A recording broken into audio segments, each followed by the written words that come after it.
پیسوں کا غرور مائنک عبرتناک کہانی۔ ایک شہر میں سعد نام کا ایک امیر آدمی رہتا تھا۔ اللہ تعالیٰ نے اسے بہت زیادہ دولت، بڑی دکان، گاڑیاں اور شہرت عطا کی تھی۔ لوگ اس کی کامیابی کی مثال دیتے تھے، مگر سعد کے دل میں شکر کے بجائے غرور پیدا ہو گیا تھا۔ وہ غریبوں کو دیکھ کر کہتا، یہ لوگ اپنی قسمت کے خود ذمہ دار ہیں، اگر محنت کرتے تو آج میری طرح امیر ہوتے۔ ایک دن مسجد کے امام نے اسے نصیحت کی، بیٹا، یہ دولت تمہاری محنت سے زیادہ اللہ کی رحمت ہے، اس پر غرور نہیں بلکہ شکر اور ذکوزت لازم ہے۔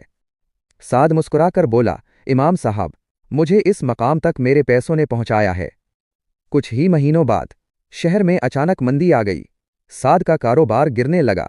جس دولت پر اسے غرور تھا وہ آہستہ آہستہ ختم ہونے لگی۔ دوست دور ہو گئے، رشتہ دار بھی ساتھ چھوڑ گئے۔ ایک دن سعد اسی مسجد کے باہر بیٹھا تھا، خالی جیب، جھکی ہوئی نظریں اور بوجھل دل کے ساتھ۔ امام نے اسے دیکھا اور پاس بیٹھ کر فرمایا، اللہ بندے کو پہلے دیتا ہے پھر آزماتا ہے۔ یہ سن کر سعد کی آنکھوں سے آنسو بہنے لگے۔ اس نے پہلی بار دل سے کہا، یا اللہ، میں نے غرور کیا، مجھے معاف فرما دے۔ توبہ کے بعد سعد نے حلال طریقے سے ایک چھوٹا سا کام شروع کیا۔ اس بار اس کے دل میں غرور نہیں بلکہ شکر تھا۔ وہ غریبوں کی مدد کرتا، ذکوزت ادا کرتا اور کہتا، دولت ایک امتحان ہے اور اصل کامیابی اللہ کی رضا ہے۔